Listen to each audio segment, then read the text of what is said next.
Yeah. My favorite. It's Judd's Hockey Show.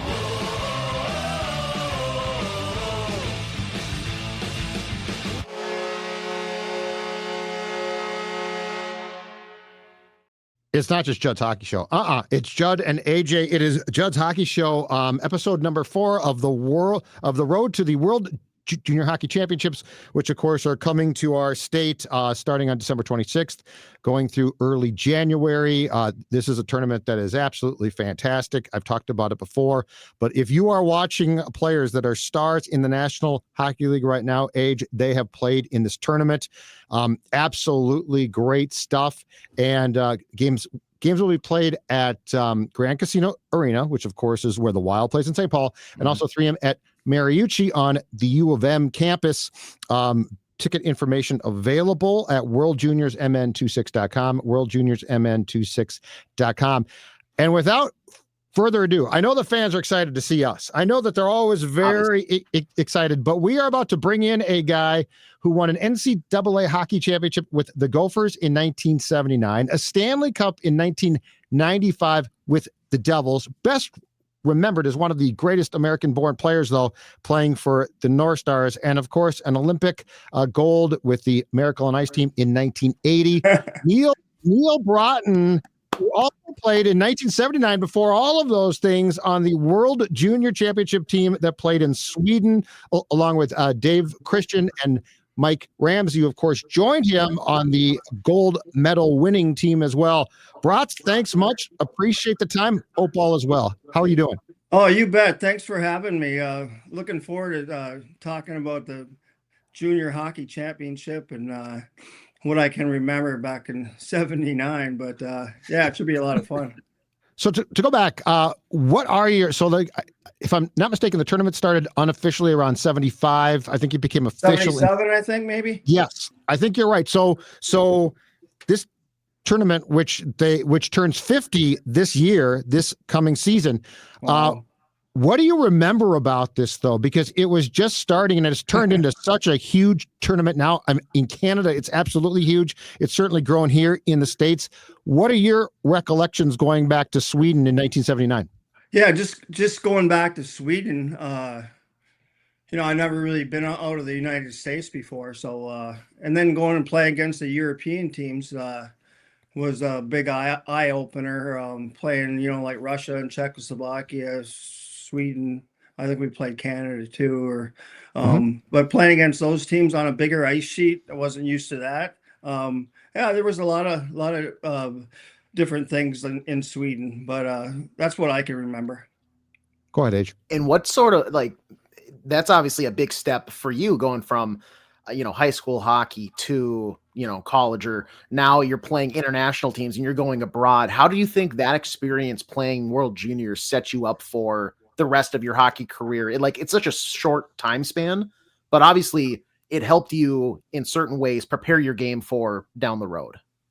Yeah, it did. Playing on an Olympic style ice sheet and play against the Europeans who control the puck. And it's just a different style of game. More puck possession, more control of the puck, a lot of weaving in and out. And stuff like that you don't really see in North American hockey. But we never did that playing like high school and then, college. But, you just have to adjust, and you're playing with bigger, stronger players, and you just got to pick your game up. I'm going to guess, Brats, that was your first exposure to the Russians as well, which you clearly came back and beat about a year after that. What do you remember about them? I mean, that program, those teams were so good. What was your recollection of playing against a group of players that was that disciplined, that good, and how did that set you up mentality wise? Because it was obviously different players, but how did that set you up mentality wise for what you would then face in February of 1980 at Lake Placid? Oh, I don't really know for sure. The Russians are incredible, hockey players. Playing in 1980, we were playing against probably 15 of the best players that have laced them up playing hockey. So, yeah, I mean, I don't know how that contributed in 1980, but Sure. I mean, you drop the puck and you play the game, and it's funny sometimes. Like we won in 1980, beating a team that was superior to us, and some games you lose, and so that's what I like about the game. Absolutely. To go back to the 79 tournament as well. Does anything about that tournament now stand out? Like, were there any things that you took away from that, as far as just fun moments or great games Yeah, I uh, can't remember. to be on that I have a stage? hard time. Yeah, I played a lot of games after that too. So Yeah, I you don't did. remember. Well, I remember going over to Sweden and playing against the European teams. But yeah, I don't remember too much about that tournament. I know their food wasn't that great over there, but Bland, pretty bland food. well, it was like raw fish. I never did that before. No, no, no. The only guy that outscored you, but by the way, in that tournament on your team, your brother Aaron. Oh, he always did. You were I'm second used to in it. scoring. I'm used to it. So yeah, but we had four guys from Roseville on that team: Brian Erickson, Yep. Mike Let's see. Stone, me, and Aaron. Oh, okay, okay. And you played with your brother and Butsy at the U. Did Stone play there too? No, he played at North Dakota. Yeah, Okay. he was a year older than me. Okay. Well, that Yeah. that had to be quite the transition to look across the ice playing the Fighting Sioux at the time and see a guy who was from your hometown. Well, I played a lot with him, so ever since Yeah. I was, like 8 years old, he was pretty much always on my team, but or our team. But and Davey Christian and Mike Ramsey are on that team too. So yeah, Yep. we had a pretty nice team. Hey, Brats, what was that whole that time period like? Like you go from the World Juniors, you win an NCAA hockey championship with the Gophers, the Olympic experience. You turn around and come back to the Gophers, but then you're dropped into the Stanley Cup playoffs and make it to the finals with the North Stars. What was that whole thing like? Just to be in that small a time period, to be that young, and to be through that much success. Yeah, that was pretty incredible time. The '79 NCAA championship, and then of course make the Olympic team, which is a big deal, and then Yeah. end up getting a gold medal there, which we never thought we'd get, maybe a bronze. But the thing I can remember the most is getting beat by Wisconsin in the final game up in Duluth. We were pretty disappointed about that. We thought we had a better team, but they pretty much clobbered us in that game. And then then I went to the North Stars, and when we go to the Stanley Cup final. So yeah, it was 3 or 4 years of a pretty good role right there. Exactly. Age, go ahead. Being a Minnesota boy yourself, and like you mentioned, you had some fellow Roseau guys on your squad. You had to go to Sweden, but what would it have meant to be able to play that tournament and make all those countries come to Minnesota and like Oh play in front of your friends and yeah. family here? Oh my God, that would have been fantastic. Yeah. Yeah, I pretty much played my whole career in Minnesota, so that would have been fitting if it had a junior tournament, downtown St. Paul or at the Met Center back then, or wherever we played at. But yeah, that'd have been pretty cool. As you look at this tournament now, where I talked about before, Brats, it's absolutely huge. How impressed are you by what it's become? Because I think it was important, but it probably had at that point in time, 79, a pretty small, passionate following, and now it's countries, the United Oh, it's States huge right now. embraced. Yeah, what is your what is your thoughts, or how impressed are you by how big this tournament has become? Well, it's just incredible. I mean, back in '79, I don't even know how many fans. I can't remember how many even fans were at the game. I'm sure in Sweden there was quite a few fans, but yeah, I mean, it's gotten so huge that I'm sure the XL, or not the XL, but the Grand Casino Arena will be pretty much full for all the games. And I mean, Minnesota is a hockey state, so people are going to show up and watch these young kids with all this talent, putting on a show on the ice. So yeah, it's going to be fun to watch.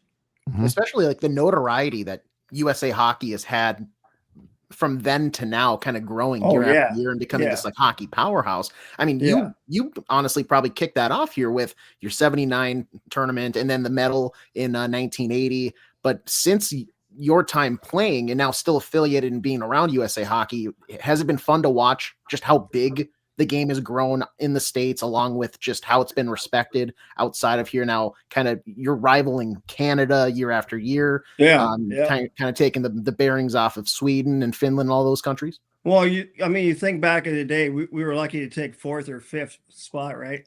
Mm-hmm. But I mean, the Americans have, um, the plunge, way ahead of what was in 1979.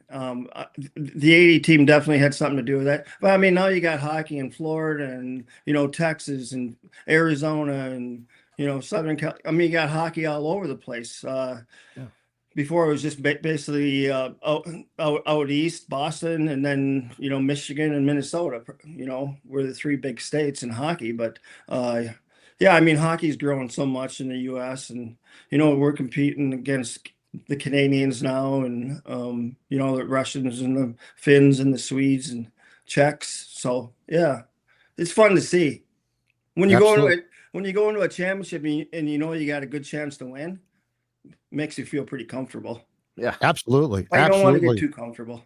Well, no, but you've got a chance. Like Oh that's yeah, the you thing got now. a chance. A legit chance. Yeah, I mean, like in 1980, I mean, for myself, I'll speak for myself, but I didn't think we had a chance maybe to win a bronze medal, but that's about it. Yeah. yeah. And going from, you're just thinking, okay, a bronze medal is like, that's the peak of what we might be able to do, to Oh now it yeah. seems year after Yeah. year, every tournament, it's, Yeah. if they don't get a medal, it's probably a failure. Well, absolutely. Yeah. I think it's a big failure. I mean, they have potential of winning a gold medal, every Every year. tournament now. So, Absolutely. I mean, it's tough. You got to play good, but I mean, Yeah. But the talent is there. Yeah. the talent is there. Yeah. Yep. Absolutely. And I mean, you just don't have two top lines. All four lines can play good, and your three sets of defensemen can all play good. I mean, Mhm. back in the day, maybe you had two lines that were pretty good, and the other two lines were kind of so-so, just taking a few shifts here and there, and then you had probably four good defensemen. So yeah. Right. On that topic too, how impressed have you become with the talent? Like, to your point, it's four lines deep now, three defensive, if not four pairings. Just when you watch how the game has not just grown here, but the star players, and then again, like you said, California, Arizona, Florida, places where we never thought it possible before. Right. How impressed are you in watching these kids and where they've taken this game to, and I guess just as importantly, where it's going to?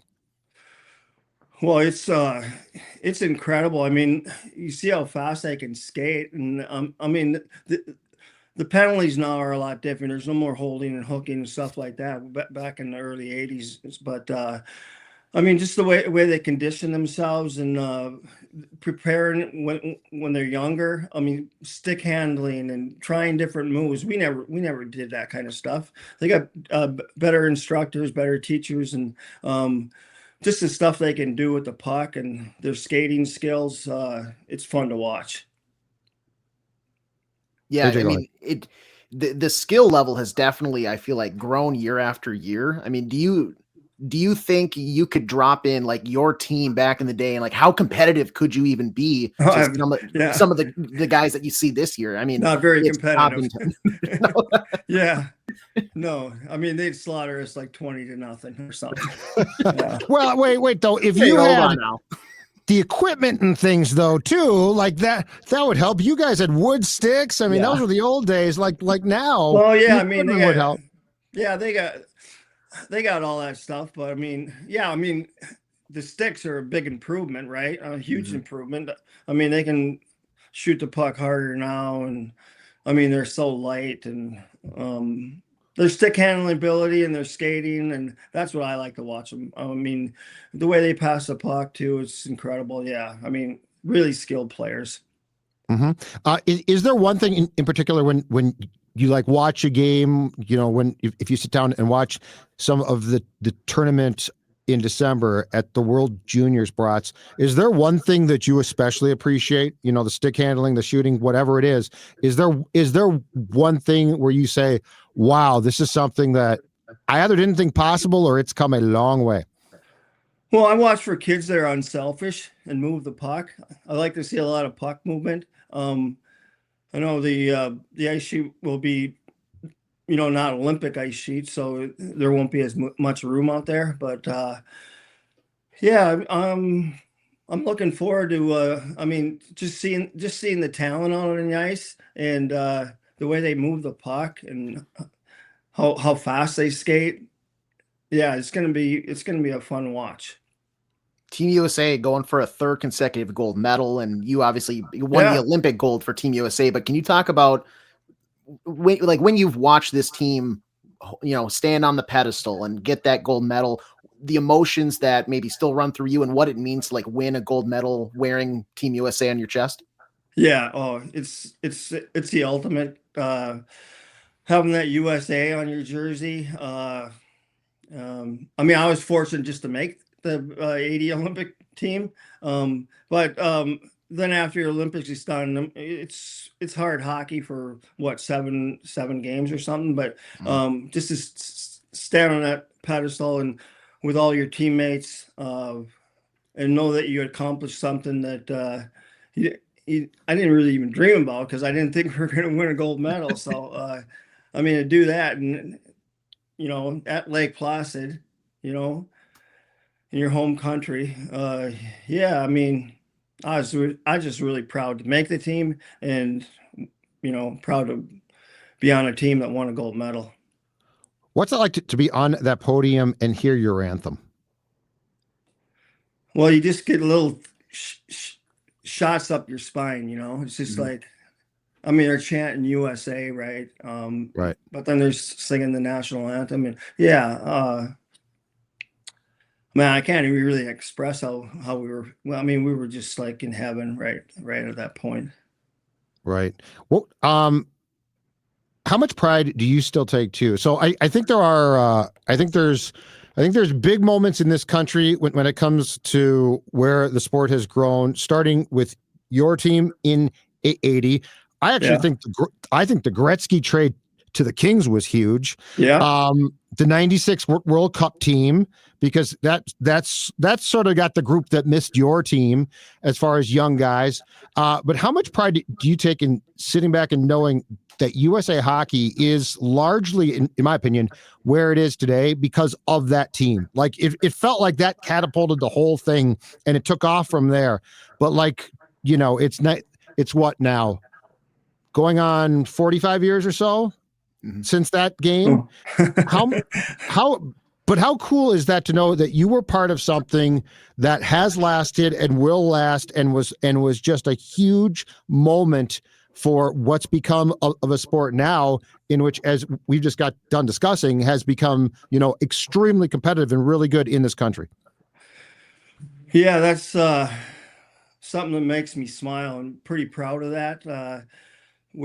Our gold medal team kind of ignited hockey around the whole United States. When we went down, when Minnesota North Stars went from Minnesota down to Dallas, I mean, there wasn't a couple rinks down there at the time, but Yep. I left in like 2 years, and it was like kids like skating with the rollerblades on all over our neighborhood. And yeah, I mean, hockey is a great sport. It's nice to see it taking place down in the southern part of the United States. And I mean, with the Minnesota moving to Dallas and a couple teams in Florida, and Phoenix Coyotes, but they're not there anymore. But Right. Mm-hmm. Yeah, I mean, hockey's grown like, But it started with you it's guys. nuts. Yeah, it's crazy. It really did. And hockey's expensive. So You see the prices now. I talked about those yeah, I sticks. know. I stopped in a $400 hockey hockey stick. Yeah. How can anyone afford a hockey stick? That's my question now. My Titan cost like $35 in '84, and I thought that was expensive. My dad we used to get broken sticks from the high school team. My dad glued them together. That's what I played with, It's It crazy. worked for you. It Yeah. worked just fine. But yeah, you Yeah. go in and look at the equipment now, and it's like, how does anybody afford the sport? But it's Oh, they great got like because $2,000 pair of skates or something, right? age, I have no idea. You would know. Yeah, I Yeah, mean, I don't know. I worked at a hockey store like not too long ago, and the highest Yeah. pair was like a little over $1,000 after tax. It's just like I don't know how people. Yeah. It's I mean, it's crazy. Every Yeah. year after year, it's just insane how much better and what they do, and they shave off a couple grams. They're like it's a brand new technology, and it's just it blows my mind. Well, yeah, like the skates are way lighter and they're stiffer, and Yeah. I mean the sticks are 1,000 times better. Yeah, all their equipment's better, but you know, Yeah. it is what it is. 50 years later. Yeah. Yeah, exactly right. And yes, and the sticks are lighter, far Yeah. more expensive. But what kills me is how often they break. That's my I thing. I'm know, watching a game yeah. and I see it there, and I'm like, there goes $400 right out the window. Well, I was watching one NHL game and the guy was taking one-timers and he busted 3 sticks right in a row. I mean, they don't really care, right? The No, NHL yeah. players, but I mean, you get They a, ain't like paying a for it. squirt or a Bantam or something, and they break 2 sticks in the game, and they're going, "Well, that's like $700." Parents Yeah. got to take out a loan, brats. Uh, Parents have to go to the bank, take out a loan yeah, just to buy right. a third Yeah, stick for yeah. Junior. Well, I know my family couldn't afford that. I know that. Who's good? Who's good? Hey, Brats, Yeah. great stuff. Appreciate it. Again, Judd's Hockey Show, Road to the World Junior Championships. Judd and AJ will be back with another episode soon. For ticket information, tournament starts Boxing Day, December 26th. World Juniors, mn26.com. As you can see right there, there's some sticks. There's some old school sticks. There we go.